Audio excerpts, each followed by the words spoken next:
Starting in second. I'll let you know. Thank you very much, Ron.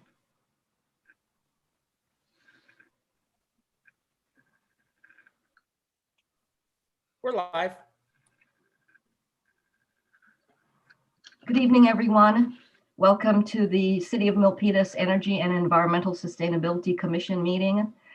Today is Wednesday, June 16th, and I believe we have enough folks to commissioners to start our meeting.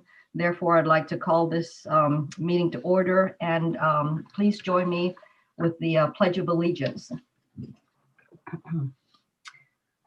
I pledge allegiance to the flag of the United States of America and to the republic for which it stands, one nation under God, indivisible, with liberty and justice for all.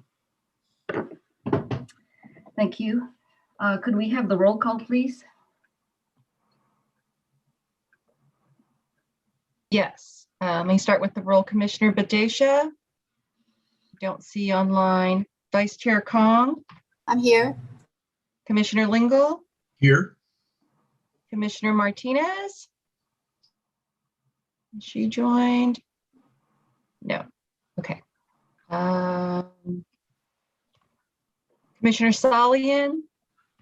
Don't see Chair Sexton. Here. And Commissioner Shreve is not available to make it tonight. And alternate Commissioner Admana. Here. Great. And then we also have Councilmember Chua. Here.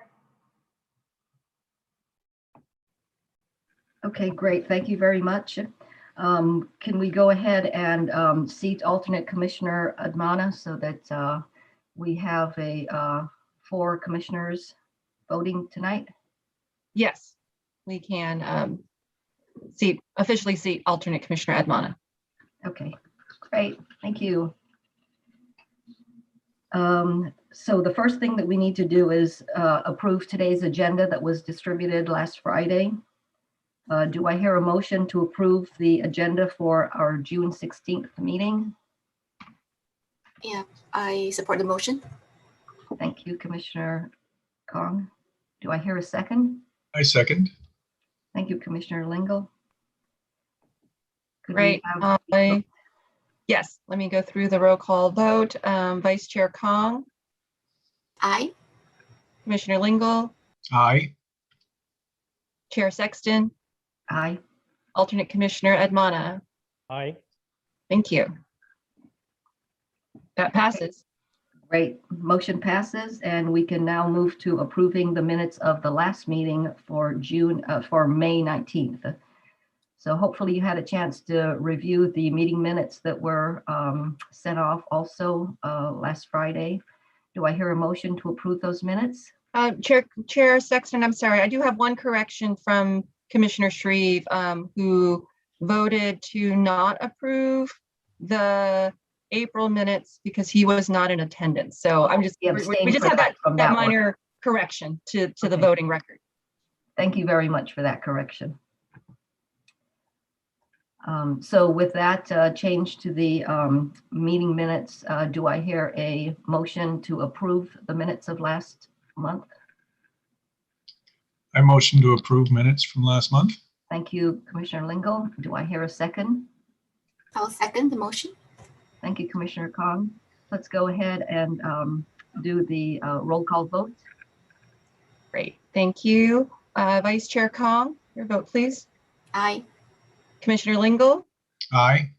Chair Sexton, Aye. and Commissioner Admana. Aye. Thank you, we're getting good at this. Yes. Okay, the motion passes, and now we have an opportunity for any public comment. So Linda, are there any public comments to hear? I do not see anyone with their hands raised, but I will let you know. Okay, thank you very much. Let's moving on to item number 8, announcements. I'd like to thank the Public Works Department for the very good June Sustainable Milpitas newsletter. I read through that, some really good information there, good tips on how to save water and energy, and also introducing the garbage and recycling survey, and also the climate action surveys. I right before the meeting, I went ahead and did all 6 surveys that's on the climate action dashboard. So thanks very much for putting, excuse me, all of that into the newsletter. Excuse me.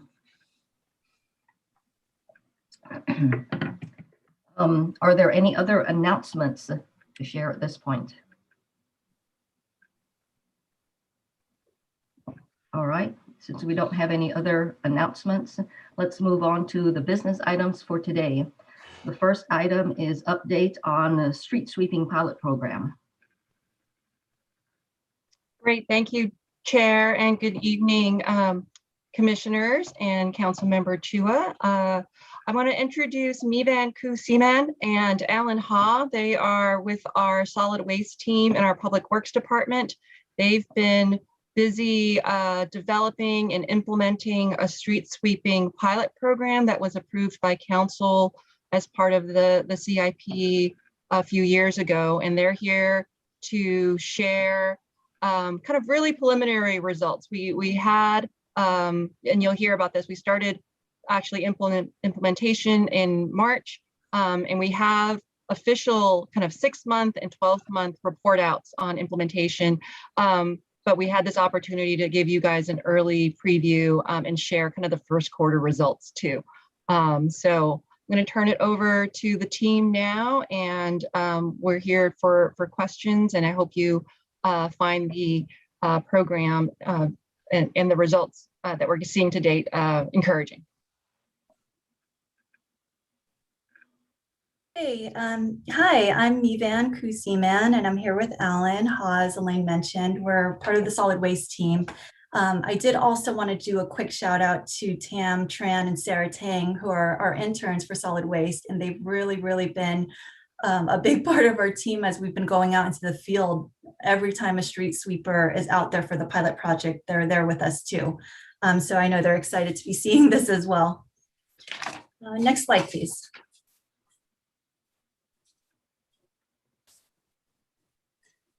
So the street sweeping pilot program, it's just a quick refresher or a basic, what is it? Really, it's as Elaine mentioned, it was part of the capital improvement program and approved in fiscal year 1920 as a council requested project and a priority. What it is we were looking into a couple of different pilot areas to implement, to put signs in, no parking signs during street sweeping windows. And so the program is really to have vehicles moved off of the street to allow the street sweeper access to be able to properly clean the street.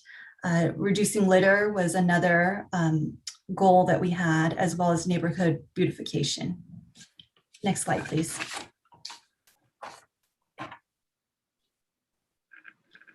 So the timeline for the project, the last time that we spoke to you all, we were still in the pre-implementation phase, getting ready to implement.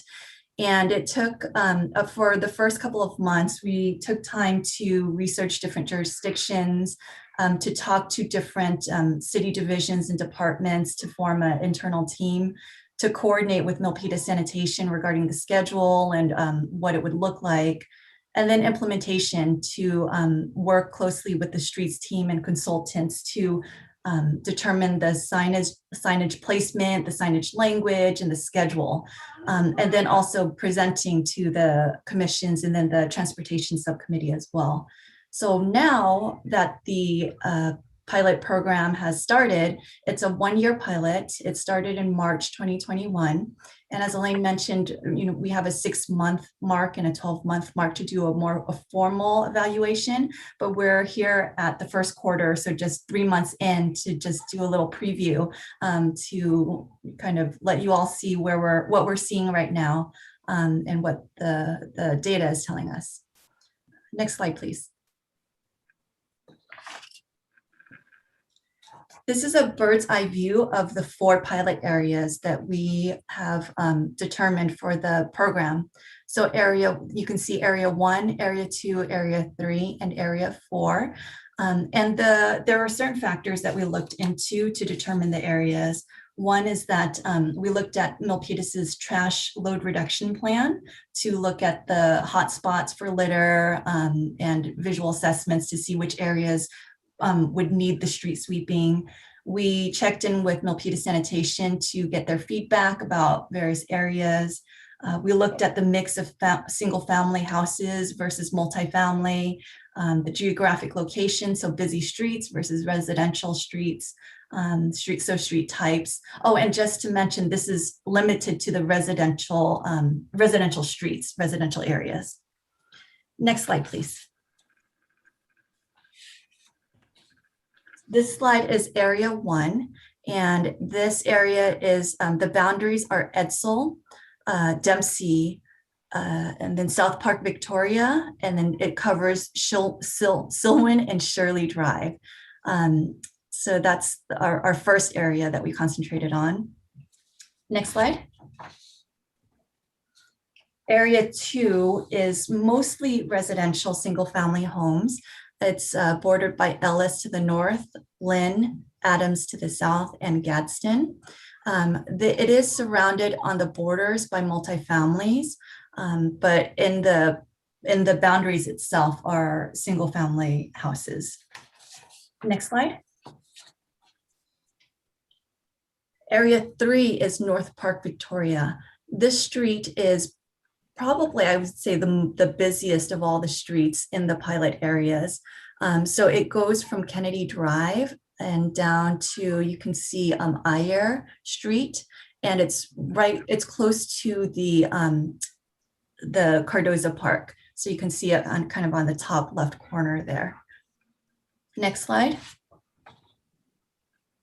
And area 4 is our longest area. The longest stretch is Yosemite. So it's Yosemite going from Piedmont Road down to South Park, Victoria. Next slide, please. So one of the first steps that we did for implementing the program was doing a walkthrough of all of the pilot areas to determine the sign placement and to coordinate the schedule with Milpitas Sanitation. So we worked very closely with the streets team, with Milpitas Sanitation, and then with a consultant to fabricate, purchase the signs, and then get them up in the various neighborhoods. Next slide.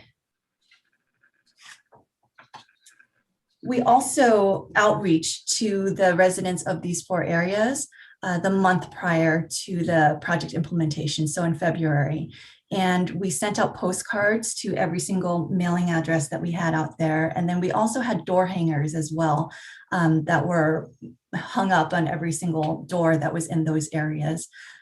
Because Milpitas is so diverse, we wanted to make sure that the outreach was as well. So we had multi languages in there, English and Spanish on one side and Chinese and Vietnamese on the other side. We wanted to let people know that this was coming. We had the sample of the no parking sign. And then really, we wanted people to be aware so that they would be able to move their vehicles. One of the things we also did was the signs that went up on one side of the street would be the street sweeping. So for example, if a neighborhood is the first and third Friday of the month for street sweeping, we tried to alternate the street sweeping so that on the first Friday, it would be one side of the street, and on the third Friday, it would be the other side of the street. And the idea behind that is to have all the cars that are parked on one side be able to move. And so there would be less parking impact. And that was one of the things that we had heard the last time we were here. The feedback that we received was concerns about parking, people still being at home. So we wanted to have that. The other thing was the window of timing for street sweeping. We were able to get it down to 2 hours. As opposed to like the whole day. We tried to limit it to the 2 hours so that the impact wouldn't be as great to the neighborhood. Next slide, please. So evaluation metrics. The existing metrics that we are currently keeping are the number of curb miles swept, and the volume or the tonnage of material that's collected. We're continuing to receive that information specifically for these 4 pilot areas. But in addition to that, we've also been looking at different metrics, the number of citations issued. We have a community service officer from the police department that is assigned to these areas every time the street sweeper goes out. A CSO also is out there with currently not citations, currently with notification warnings to let people know, hey, you know, we're not citing you now, but you're parked out on the street. If you could please move your car for next time. So we're keeping track of how many of those are issued, the percentage of the street blocked by vehicles, as well as visual audits and assessments. So that's really just looking at the street and giving it an A through D grade, A being the best, cleanest, D meaning it needs a lot of work and there's litter and debris and things that are out there. Then the next slide, please. So just initially, when we were out there in the Shirley and Selwyn area, we were very, very curious and interested to see how this area in particular would be, considering that there's the most multifamilies are in this area and it's a tight neighborhood. We noticed that parking was very impacted. And so we were pleasantly surprised even in the first month, the first 2 times that we went out, we saw that cars were moving and that residents were moving their cars. I mean, it's not perfect, but you can see here, this street is Selwyn. So you can see the blue building in the background. On the left is after the cars have already moved. So I was happy first off the bat just to see that cars were moving. And so once the cars were moved, I saw, okay, well, now there's debris there. But then on the right, you see that after the street sweeper has passed through, that it's much cleaner and the debris has been removed. And to us, we were happy to see that just in the first month or 2 to see that this is happening. Next slide, please. So this is the notification warnings. This is one of the CSOs that we see out frequently when we're out there. So she is out there during the 2-hour time frame window for the street sweeping. And she will provide or put notification warnings on cars that are still parked out on the street.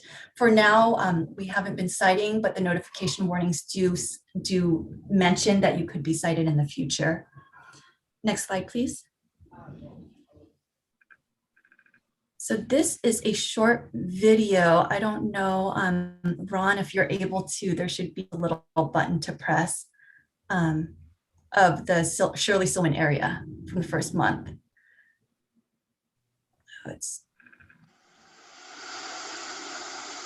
So you can see there's residents are out. You might not be able to see them, but one person ran out and moved their car, and there's other residents in the back. The first month that we were out there, a lot of residents actually went out because they could hear the street sweeper and they were curious about what was going on. You can't hear the sound on this video, but I'm standing there videoing and there's a resident next to me and he actually says, "This is a good thing, you know?" And when he said that, it just made me so happy. I was like, you could hear him. I'm like, yay, it is, it's great.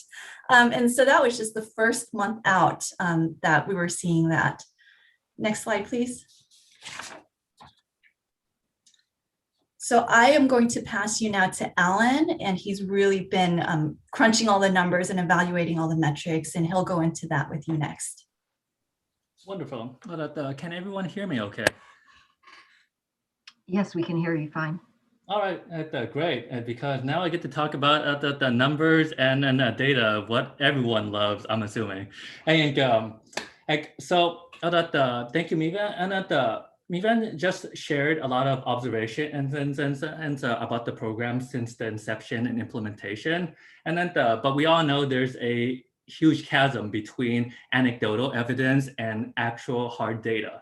So the next couple of slides will cover some initial analyses that we've been performing and with the data that we've been collecting, and including the number of curb miles swept, the tonnage of material collected, the number of warnings, citations issued, and the percentage of the street that is blocked by vehicles.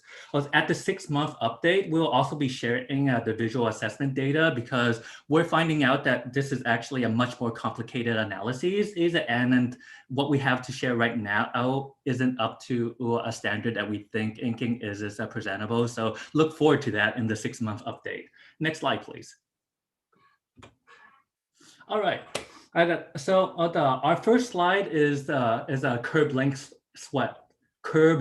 swept, tongue twister there. Before going into the data itself, I just wanted to point out that we have included the streets within each area at the bottom of the slide for your reference. And since it's been, and then told to us that because we spend so much time on this project, we're really the only ones that actually know what streets are located when we talk about different areas. So for your convenience, and since and hopefully this is helpful. Now, a standard unit that is used when talking about street sweeping is the curb mile. For the purposes of illustrating this data, we're actually going to be using a distance unit of curb feet or just feet. And the reason for this is because it showcases the information better, just given the fact that there's less, the distance within each of these areas is not that long, so it's harder to see if we kept it on the curb miles of the distance unit. At February is our baseline month, and that you can see over time, there has been an increase in the amount of curb length that was swept in each area. And each area is colored as a different color, or just so that you can see it easily. And next slide, please. Now this next slide, here's some data regarding the number of warnings that were distributed during the first quarter. While this appears positive, since the number of warnings handed out during the pilot program has been decreasing, I just want to emphasize that the information is incomplete. And the reason for that is because there's only one CSO assigned per street sweeping day. So depending on what else is going on within the city and also the number of vehicles that are on the street during the pilot sweeping days, the CSO actually may not have the ability to get through all of the pilot areas within the 2-hour time frame of the sweeping process. Instead, next slide, please. We have this slide that actually showcases the information a little bit better.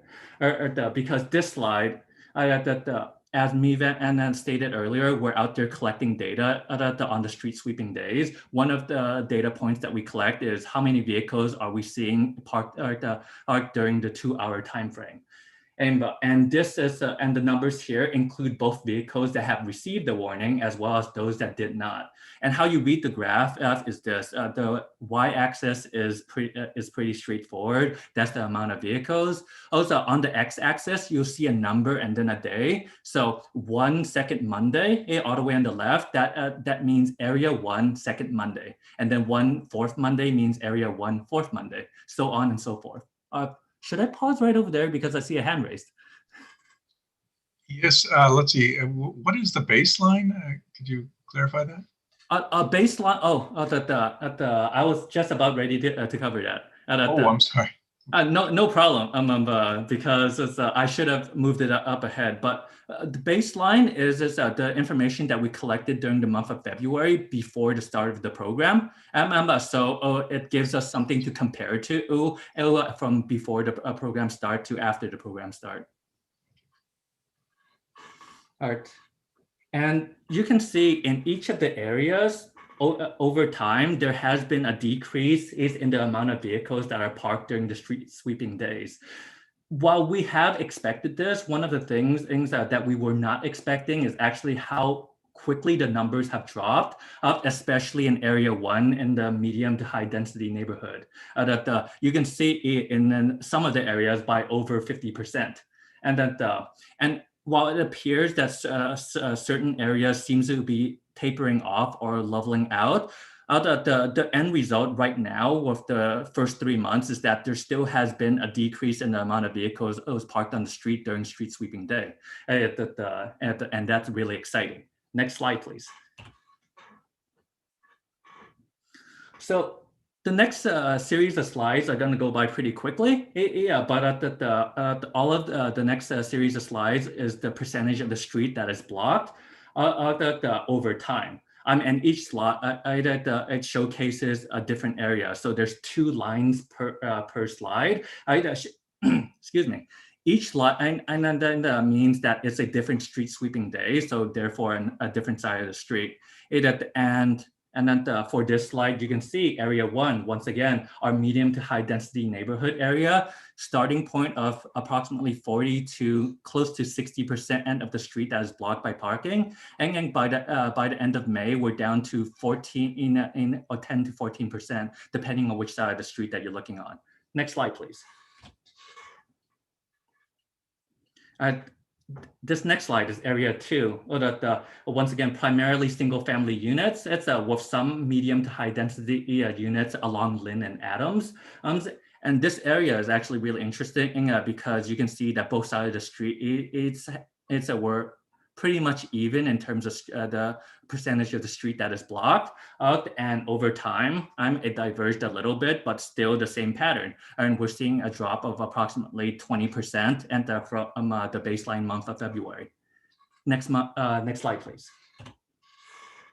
Area 3 is fun, so area 3 is our single family units. It's located close to a commercial area, located off of a main thoroughfare, and you can see that one side has kind of ping-ponged up and down a little bit, and the other side has remained a little bit more consistent, and we're evaluating what might be attributing factors to this, but when you look at the starting point and then where we are now at the end of May, because the June data isn't up yet, we're still showing a decrease in the percentage of the street that is blocked. Next slide, please.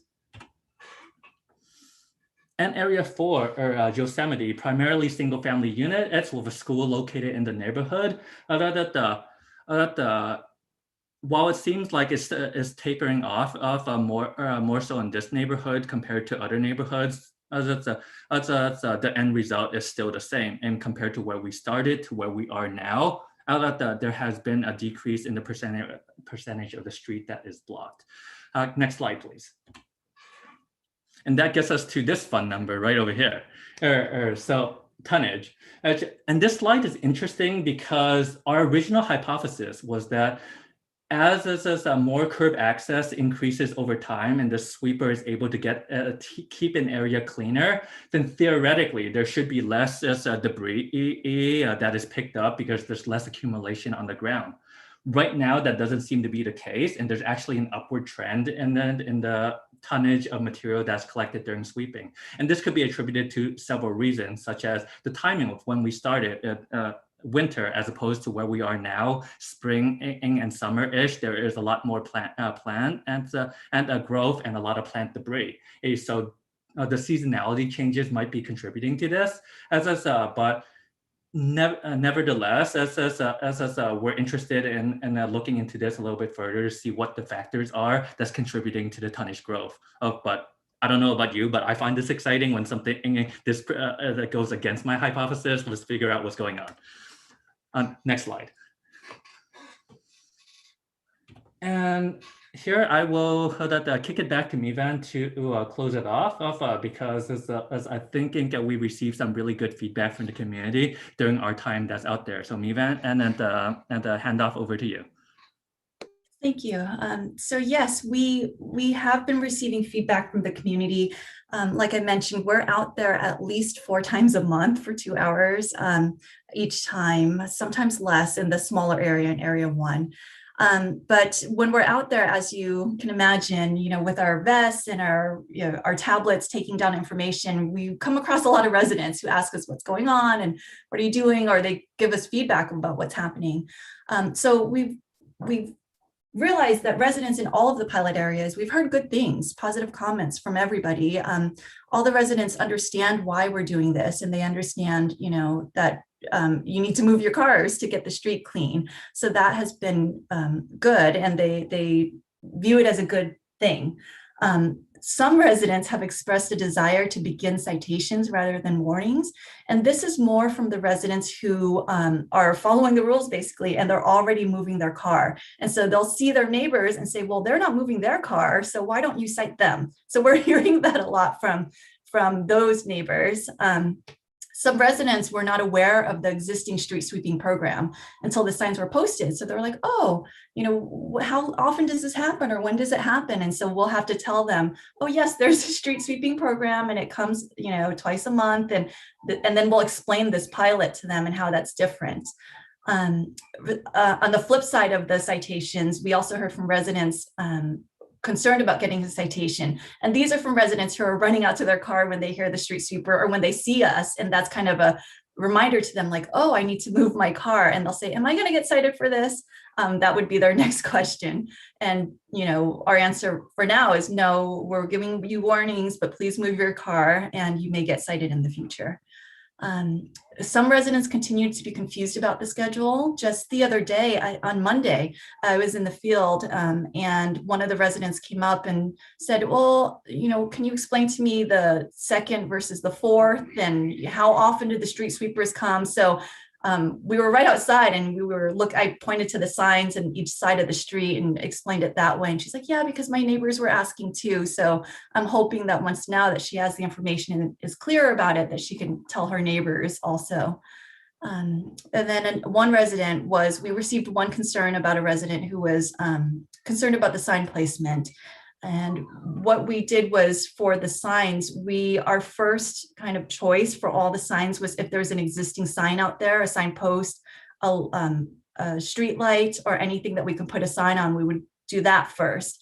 And then we would look into public right-of-ways or the park strips or the median strips would be next. And the last resort would be, someone's yard. And we would do it in the most discreet area, on the side of their boundary. And so for him, it was, I think, near a tree. So he was just concerned about that. But we met him out in the field, explained the reasoning, and he understood. So that was the other feedback that we received. But overall, it's been pretty good. All the residents we spoke to are understanding of why we're doing this and the need for having, a street access for the street sweeper to go through. So then just to wrap it up, we will continue to go out in the field and take metrics and information. We have tablets that we use, so it's GPS tracked. And Ron is actually the one that's helping us with that. So it's good for him. I'm happy that he's able to see the results of what we've been seeing out there also. But we'll continue to use the tablet to track the information. We'll have more information, as Alan mentioned, at the 6-month mark. One of the things that we plan on looking at more closely is if there are hot spots or areas where residents are not moving their cars, so that way we can identify those areas, those difficult areas, and go from there and decide what to do at that point. So I think that wraps up our presentation. Are there any questions? Thank you, Mevan and Alan. That was very informative, and I'm so glad that you're getting good data and getting good interaction response to the street signs, street sweeping signs. So that looks pretty good. Does anyone have any questions for Mevan and Alan? Oh, it looks like you did a great presentation. Oh, there are 2 hands that are up. We do have hands Oh, raised. sorry. Yes, we I'm have sorry, I'm not able to see that. Commissioner Kong and Councilmember Chua have raised their hands. Okay. Chair. Councilmember Chua, would you like to ask your question?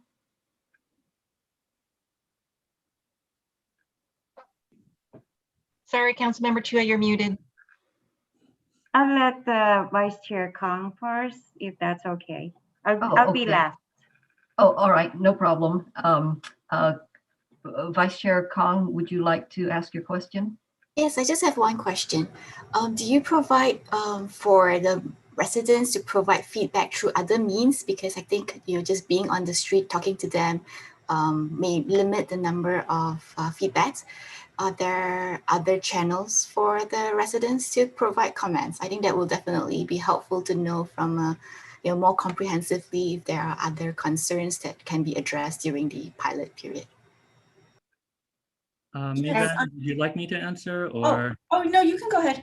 Okay, sure.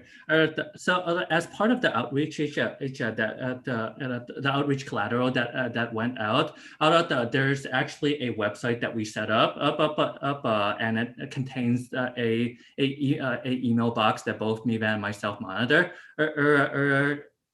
on a daily basis. Actually, that allows residents to submit inquiries. And then the same contact information and is provided on every piece of outreach collateral. So they should have, hopefully, they still have that and can get in touch with us. Yes, and just to add to that, we did, after the outreach was sent out, we did receive emails and phone calls from people. Primarily, it was to ask about, what this is and how does this affect me and what the schedule is. But there was one person that I'm thinking of that asked about enforcement and citations because he believes that that's how you get people to do stuff. So he was like, when are you going to cite? Because we need people to move their cars. But we are receiving that feedback.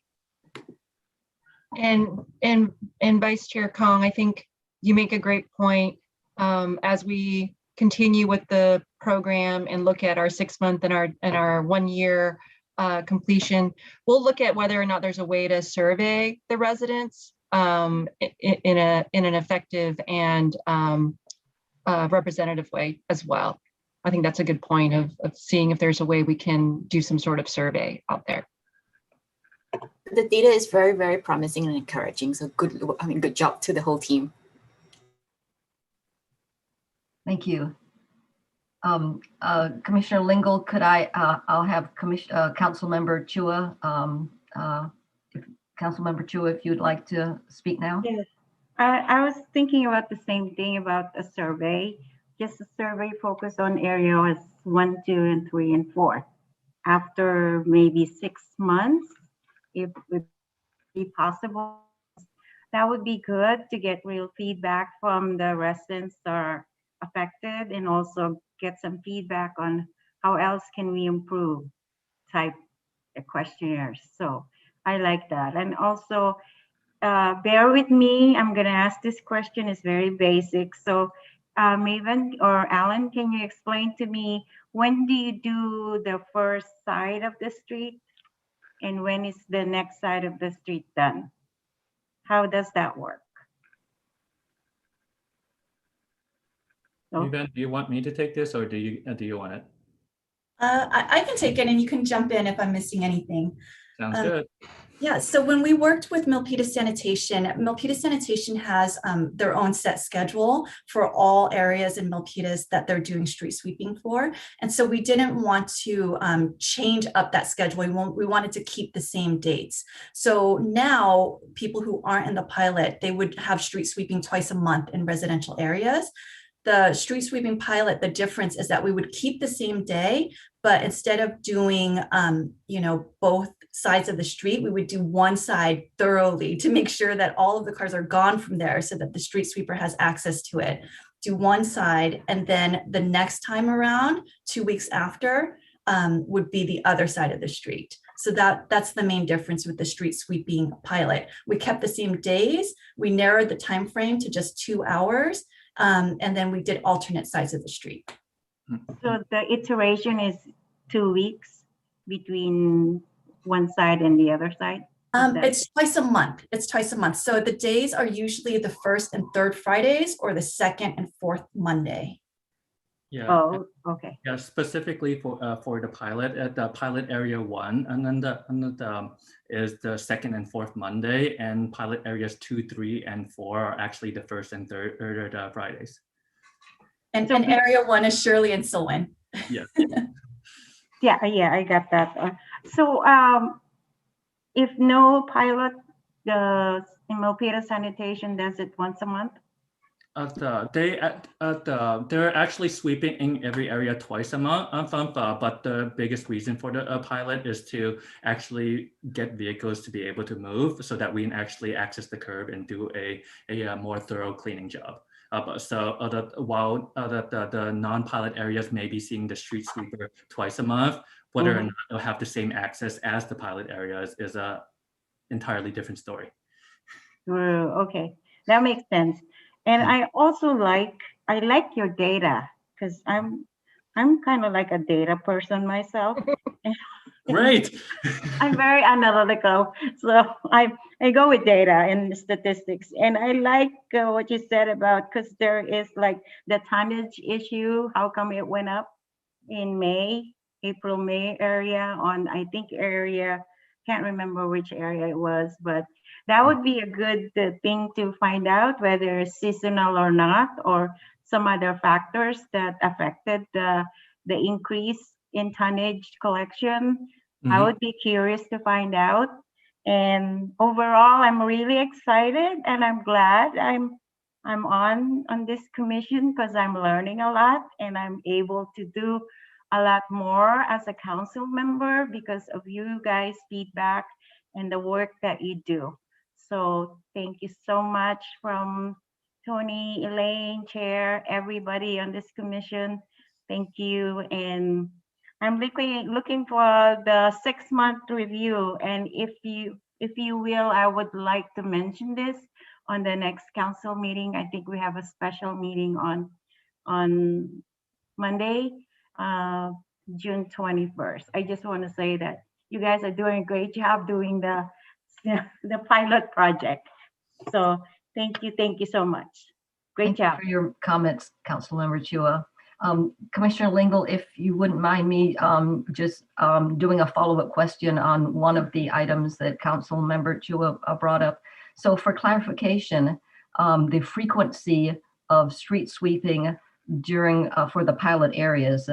So each address effectively is getting a really good thorough cleaning once a month then? Yes, it should be. If all of the cars are moving off of the street, then the street sweeper has access to that street and really can get in there and get all of the debris out. Okay, that's great. And so if we sort of expand this to the entire city, I would imagine that the alternate sides of the road would still make sense for each street. So that would then essentially be rolling out once a month street sweeping to all the neighborhoods? I think that's still yet to be determined, Chair, in terms of how the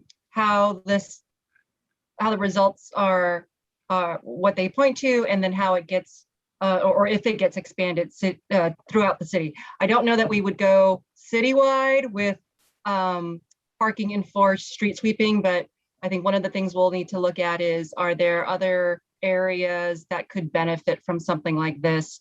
And what and part of what we're evaluating what the cost is, because it is costly to put the signs up, have a CSO out enforcing, and the amount of data that we're collecting. So we're still evaluating. That's part of the evaluation is what. Okay. So this is a data collection time, and after the pilot program, the applicability to continuing those areas or expanding those areas will be discussed. Yes. Okay, I understand. Commissioner Lingle? I have no questions. You asked it. Okay. Thank you. We think alike. Chair, Yes, council member.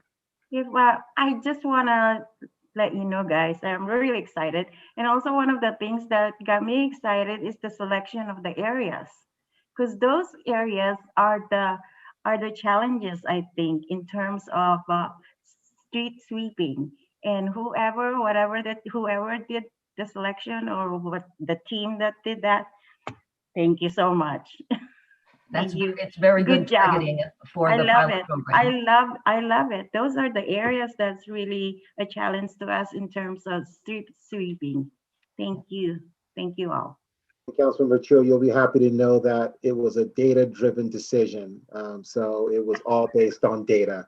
And I say that with a smile, but that's the truth behind it. So we really appreciate those comments. Thank you. Thank you that you used the data to make the decision. How's that? Right. Thank It you. makes data geeks happy. Yes. Thank you. Councilmember, sorry, Commissioner Lingle, you have another question? Yes, I do.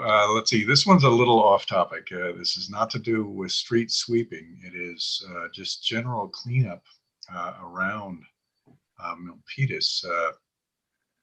How does that work in with regards to cleaning up islands, around, between streets and stuff like that, or off to the side of streets?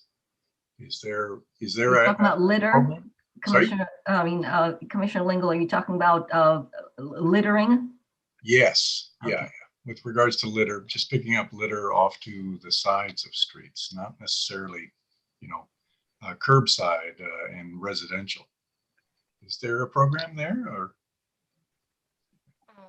So there are several different, I think, responses to that. I think anything, our public works crews maintain landscape areas in the medians that are in the public right of way while they're out there. If there's litter in those medians, that's part of their scope. So they'll do the landscape maintenance, they'll pick up the litter, etc.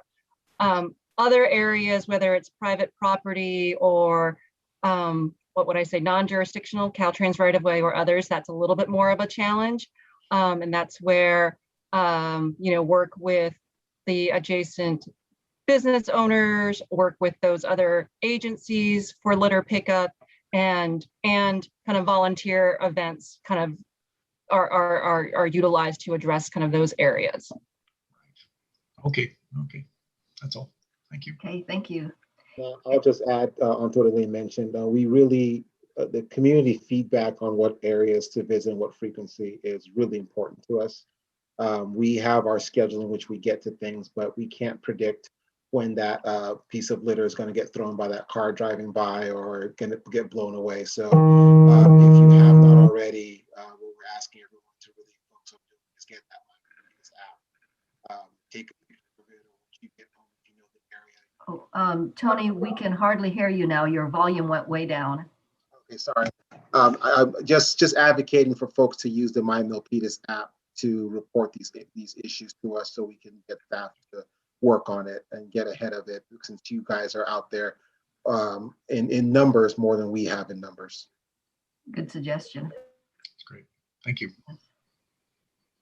And This is me, Van. I just wanted to do a very quick plug that we also have litter pickup kits for volunteers.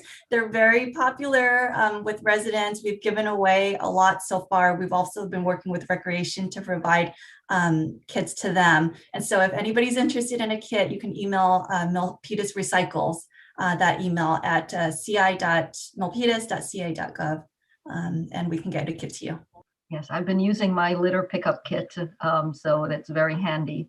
And that actually brings up a question. Do we have any results yet for the spring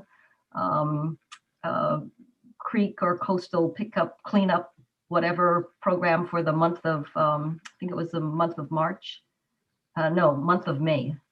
I do not. We'll have to check on the Swell app and see if we can get some numbers. We'll get back to you on that one. Great, thank you. Well, and that's what led me to my question, because I'm out there and it's quite overwhelming. There's a lot out there, so I'm going to use the Milpitas app and let folks know I need some help. Yep. Good idea. Chair, Chair, Yes, council member.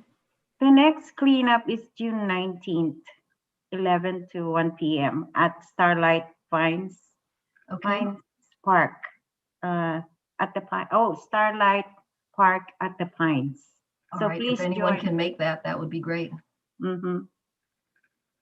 I Thank think you. I've seen some outreach messages on, I think, either Nextdoor or Facebook regarding that event. Right. Thank I'll you. be there. Great. Any other comments on this topic? Okay, thanks very much, Alan and Mivan. Let's move on now to our next business item, that is legislative review for possible positions. So Elaine, would you like to take that? I'll introduce it. And let me just say thank you to Mevan and Alan again, and then thank you to Sarah and Tam, our two interns who have also been kind of the muscle behind the data collection. So they've been out again, just in the neighborhoods every week. So thank you all for the efforts for the program. So yes, so moving on to the next agenda topic. As you guys may recall, when the commission was developing its work plan for 2021, one of the items that was suggested was that the commission wanted to take a more proactive role in reviewing legislation and recommending potential positions the city could take. So we put that on the work plan and added it to the agenda today for the commission to really kind of talk through what it sees as its role and how it wants to take action on this. One of the recent developments that I included in the agenda packet is the City Council in May approved legislative guiding principles and a policy to guide how the city does formally take a position on either state or federal legislation. And so I wanted to give you guys that as kind of framework for this conversation. And also so you can see what the overall guiding principles are that we should align to as the commission reviews potential legislation. So that's kind of how that's the background. And I think at this point, it's kind of up to the commission and you all to kind of talk through how you see this playing out. Is there homework you want to take on in terms of going off and looking at legislation and bringing potential bills back to the full commission for consideration? As you'll see in the guiding principles, the city managers and the departments that are affected also have a role in reviewing potential legislation and taking recommendations on that. So with that, I just will open it up for discussion amongst the commissioners. Okay, thank you very much, Elaine. That was a very good background to help us. So I see this as taking the form of two parts. One is to make sure that we understand what the council did and the guiding principles that have been approved. And then once we understand that, then we can move into what the ideas from the commission, from the commissioners as to how we should be working within the scope of legislation. So thanks very much, Elaine, for providing the agenda report. That was very helpful. I got to read through it.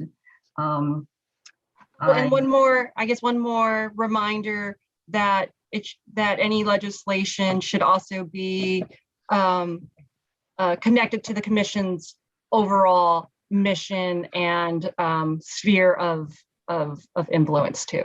So it should be kind of environmental and or sustainability focused or energy focused. Yes. Which is pretty broad anyway. So. That's right. There are two questions I have in reading over what you distributed. The first one is number 8 of the the guiding principles. So number 8 is the promote livability and environmental stewardship.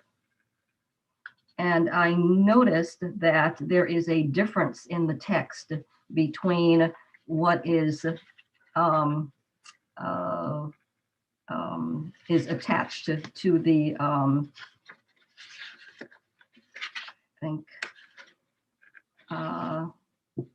yes, Chair Second. I noticed that.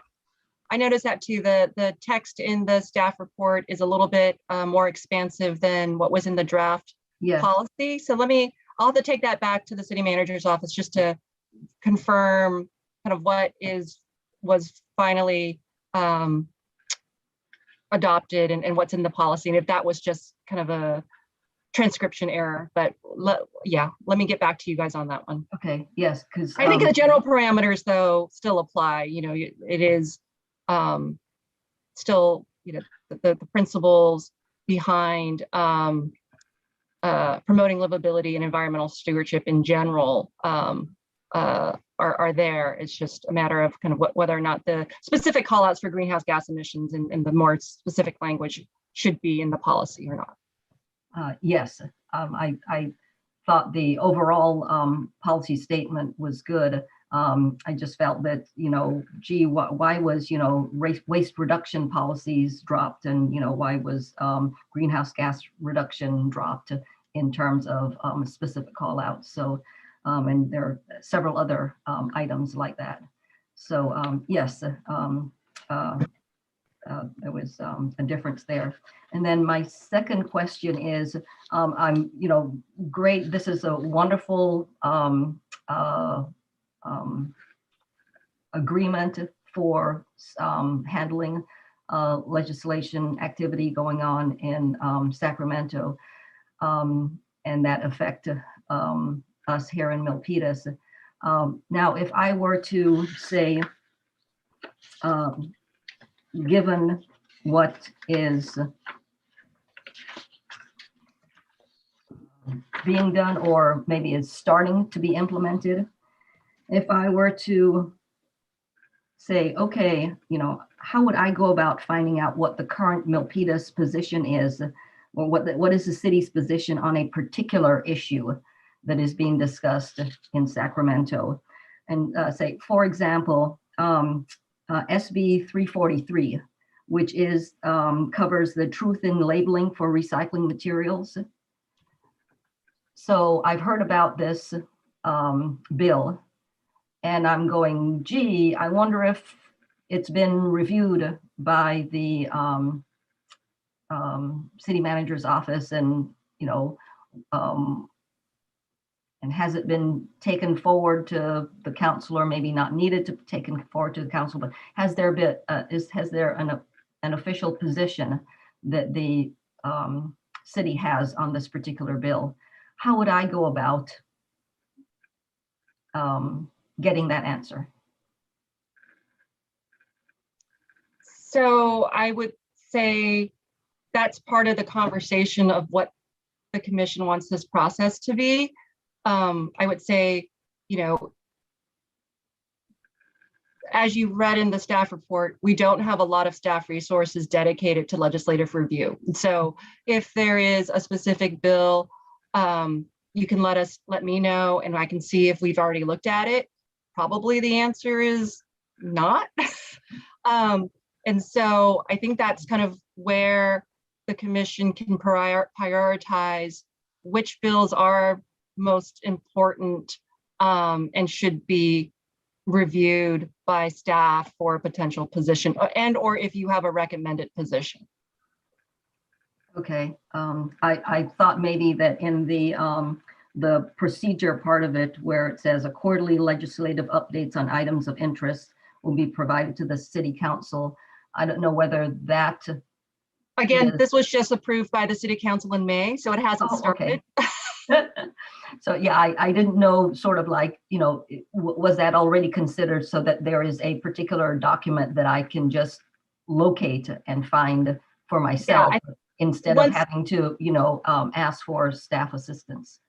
Yeah, once the process is fully in place, we can provide that list that's shared with the council as an information item as well. Okay, that's helpful. Thank you.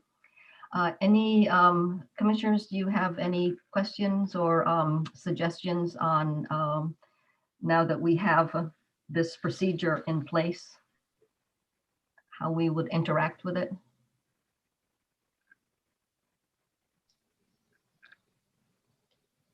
Well, I think it's a very good, understanding that there is a process for handling activity that is being discussed at the state level that could be impacting us on the in terms of energy and environmental sustainability, then I think that it's great to have a methodology for looking at that. Commissioner Lingle, you. Yeah, I just wonder if, you know, our senators, our representative, I think it's Senator Wieckowski, does he, you know, visit? Does he come to, you know, Milpitas and talk about, you know, any bills, you know, that he may be sponsoring or is aware of? Does that ever happen? I believe that all our assembly members and Senate representatives do have, I think they're called, you know, town hall meetings Sure. from time to time. Mm-hmm. That is the opportunity for residents in their jurisdiction to bring up questions like that. And of course, they're always available in, you know, by writing and by calling, that you can advocate for certain bills that are being considered.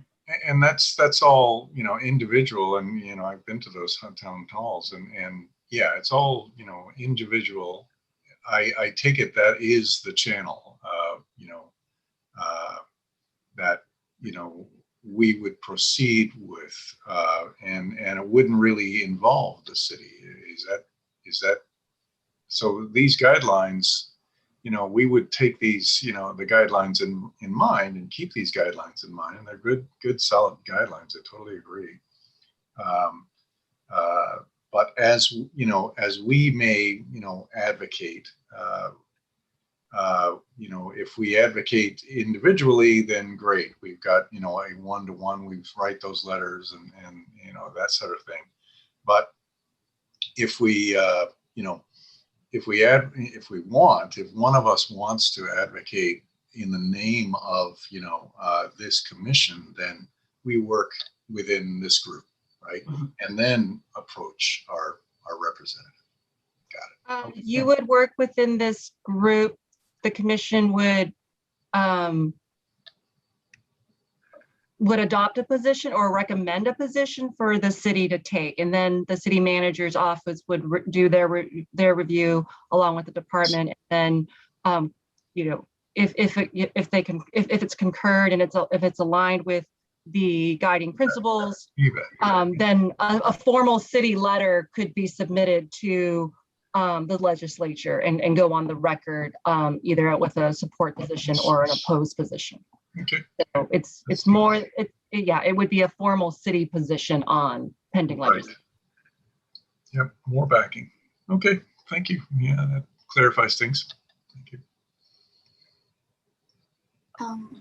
I just want to comment that, you know, since, you know, it'll be up to our commission members to, sounds like it'll be up to us to bring forward either assembly bills or Senate bills that may have a big implication to Milpitas, and you kind of bring it into this commission first and discuss it and make a recommendation to the city for, you know, adoption. Since it sounds like that's the process that we'll have to go through.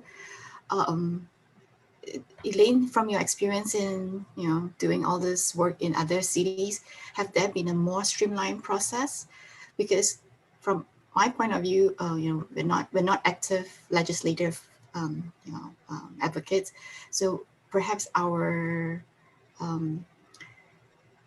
information may be limited to, like, for example, if I'm looking at what are the active bills that's environmental related, many times I look towards Sierra Club, because Sierra Club publishes a very comprehensive list of all the priority bills that's coming into legislation this year, and they track it. They track every single one. So, I mean, that might be one approach. Do you have recommendations, Elaine, based on your prior work? Are there better processes for us to scope out what are the key bills that is related to environmental protection or sustainability? So based on my experience, processes in other jurisdictions are similar to this in terms of the council adopting a set of guiding principles and that being used to really kind of be the guideposts for positions. I think this is a new process for Milpitas. We haven't had it before. So I think we're all going to be learning and doing some trial and error over the next probably few months. There are groups that I participate in, Tony participates in, that the council members participate in that monitor various legislation, and there probably will be kind of a list coming out of ones that we're monitoring and watching and potentially taking positions on. So kind of once that initial list comes out, that will definitely help give you guys something to consider. And then I agree. I think the policy allows for community members to identify and recommend ones we should look at as well. And that's kind of where I think it's where the commission could be very helpful. Maybe there's something that you get or hear about through your networks that are different than ours, and that we should prioritize and take time to review. So that's good. We'll learn together. Thank you. Yes. Thank you, Vice Chair. So in terms of timing, I'm not familiar with sort of what length of review timing that Sacramento says, okay, is it 30 days, 60 days or whatever? Is there time for us to review and wait for, get it on the agenda? Because I would imagine we'd need to submit a particular, pending bill and get that on the agenda before we can discuss it in our meetings. And then it would then have to go to the city. So we're looking at, up to a month or two of process there. Do we have time to do that? I think there might be, yes, I think for this initial cycle, my experience, August tends to be a very busy time. August and September is kind of when bills tend to pass out of the state legislature and go to the governor's office for signage or for veto. So I think we can definitely put this on the agenda for August for the commission. And if there are any specific bills that you're aware of that you want to take a look at, send them to me and we'll include them on the agenda. I'll check with the city manager's office to see if they have a running list, and then we can also share that as well. Okay, thank you. So our next meeting, because we're skipping the July month, so our next commission meeting is in August, and we should get any pending legislation that we'd like to discuss to you, Elaine, ahead of time. You need to receive it before putting the agenda together the week before our meeting, right? Yeah, and I can send out a reminder for that. Chair Sexton, if it's okay, I would add a resource that you guys might want to look at for tracking climate change legislation. There is the Alliance of Regional Collaboratives for Climate Adaptation, ARCA, and they do have a whole tab on a legislative tracker. So that is a good resource that we can share out in the minutes as well. Okay, that would be great, very helpful, Linda. One question, is it grouped by category, or is it just one long list that covers every pending bill there is?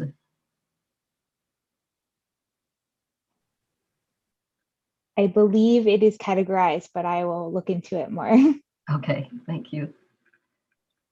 we'll certainly look at it when you provide the information of how to access that resource.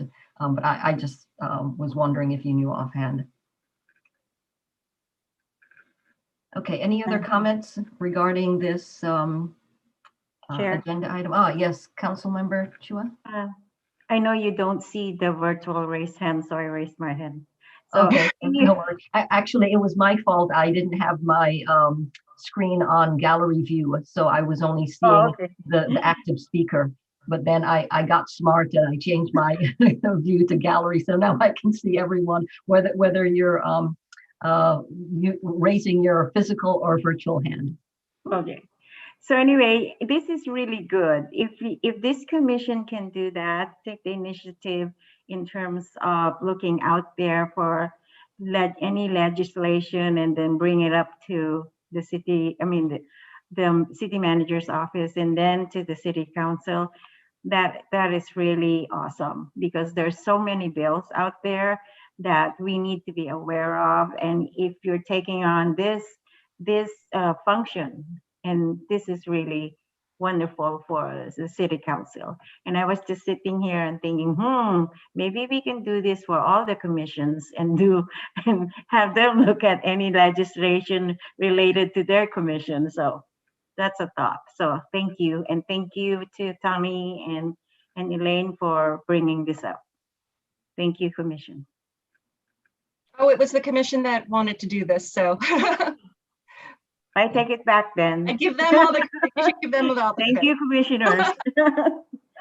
I think actually, Vice Chair Kong, were you the original suggester for this on the work plan?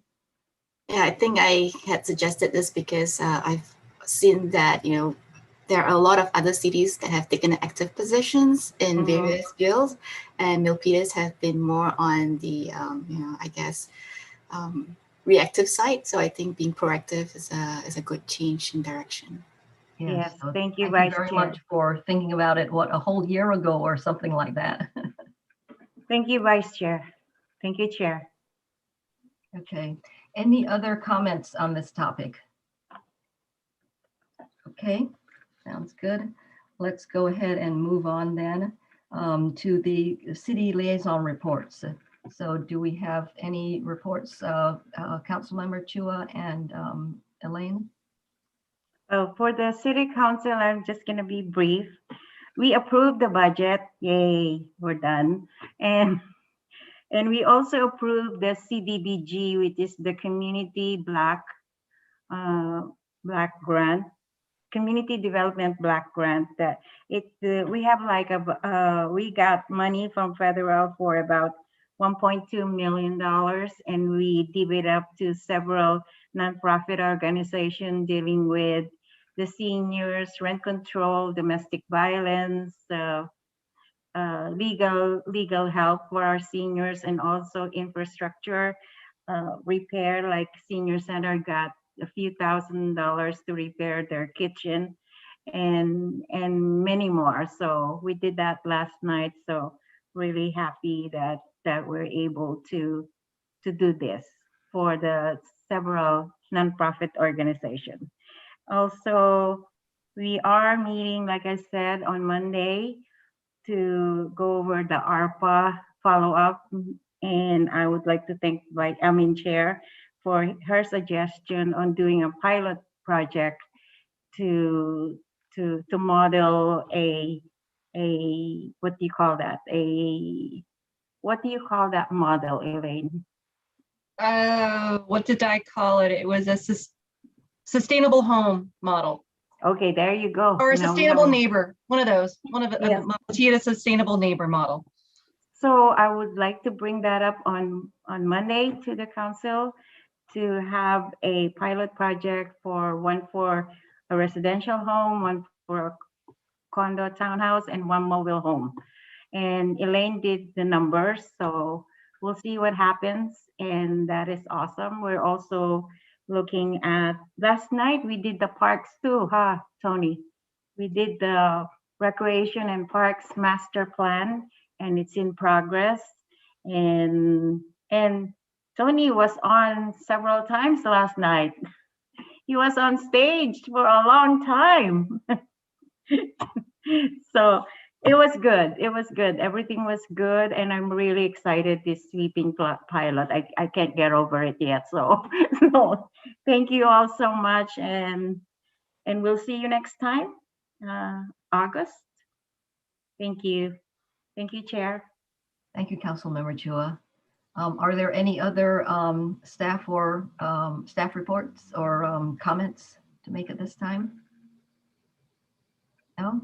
Wonderful. So Well, I seeing think that- Tony can share what he was famous for yesterday at council. Yeah, I will just be brief as well and just remind everyone that as we discussed yesterday at the council meeting with the water shortage contingency plan, we are in a drought. And I know this commission did get a presentation on the water contingency plan prior to going to council. Please do your part to save water and remind your neighbors to do the same. And when your neighbors not acting right, use the My Milpitas app to let us know so we can educate your neighbor on how to do the right thing. So thank you. Thank you very much, Tony. Chair. Go ahead, Councilmember Chua. I forgot to say thank you to Elaine for her work because at least two of her, it came out of this commission from last month's meeting, and I'm able to make recommendations to incentivize water conservation and also the Loan Buster program that I like, and which Tony and Elaine will be looking at, hopefully. And Linda too. Linda administers our water conservation program, so she's helping with that as well. Thank you, Linda. This commission is like, whoa. So you guys are very active. Yeah, so you see it. A lot of good things coming out of this commission, and I thank you all so much. Thank you. Councilmember Chua. Before I get to you, Commissioner Lingle, I wanted to address the water shortage thing. And yes, we have a real sort of dire situation, and I'm very thankful for the lawn replacement rebate from the last go round, the last drought about 6 or 7 years ago, when we're in the middle of that, because I went ahead and participated in the lawn replacement program then. I timed it. I waited until the drought was just finishing, that we were starting to get back to normal rainfalls in the wintertime, because for the 3 years or whatever that we were in the midst of the drought, I actually went ahead and timed it so that I could get my rebate application in when my lawn was just barely alive, but still eligible for the lawn replacement rebate. And then I let it die off during, and didn't water my lawn during the really bad drought time. And then as soon as the forecast said, okay, it's looking like the next rainy season is going to be a good one, then that's when I had my native plants put in, so that the natural rainfall would help to get them established, rather than trying to use our precious water in order to get the native plants going at that time. So I don't know what the application time period is for when approval, when the application is put in to when the work needs to be finished up.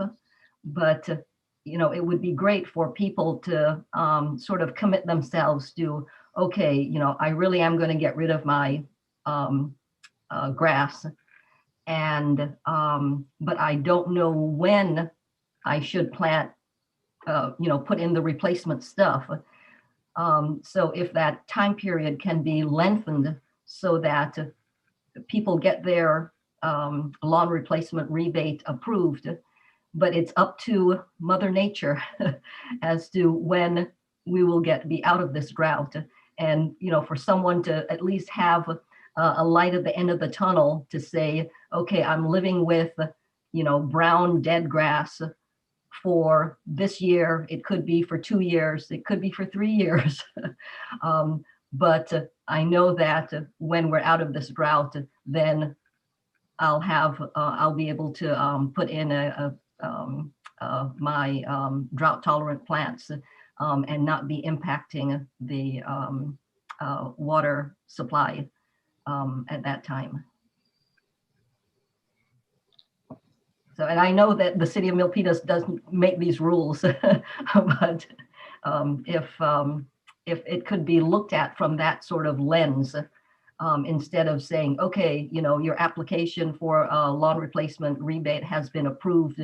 Now you need to do it within 6 months or 9 months, or your rebate goes away. Kind of thing. And Tony, I also want to let you know that I've done my little part in helping one of my neighbors conserve water, because we noticed very early, like 6 or 7 a.m. that there was some irrigation going on in the front yard of one of my neighbors. And actually, they don't have lawn. This is just a regular sort of like some native plants. I was wondering, but obviously it was a broken irrigation system because it was flowing down the driveway and down the gutter and into the storm drainage area.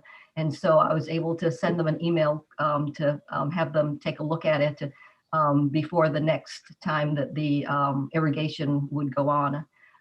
Because I think, the irrigation was only on for, 10 or 15 minutes or whatever the time period that they had it set to. But that water flow was didn't happen a second time the next day. So that was good. All righty. Any other comments? Chair Sexton, I would just add that we definitely can provide your feedback to Valley Water, and we can report back on their timing as well. And if you do have any photos of your native WaterWise garden, and if you'd want to share, short couple sentences of why you participated in the program, that would be great for our outreach efforts. Okay, I will do that. Sounds good. Thank you, Linda. All righty. I had one more follow-up. This is for Elaine. Can you tell me more about the sustainable neighbor concept? I didn't hear that. You know what? I will send out Patty's suggestion and kind of how we package that for Councilmember Chua, because it's not on the agenda. I can't talk, I do want to. Oh, yeah. Okay. I'll wait for Monday. Yeah, I'll share that with everybody. All right. Yeah, Okay. Great. Looking forward to it. Commissioner Lingle, this was in response to Councilmember Chua's request at our last meeting for that she would like for both the commissioners and anyone else to give her some suggestions as to uses for the ARPA funds. Right. Very nice. Okay, thank you. Okay, well, great. So seeing like there are no other agenda items and no additional comments to review, I'd like to thank you for your time for this meeting, and I call for adjournment on this. We don't have to vote on it anymore. We can adjourn the meeting since we've completed today's agenda. Thanks very much, everyone, and have a very good July break, and we will see you in August. Thanks very much. Bye. Bye, everybody. Thank you.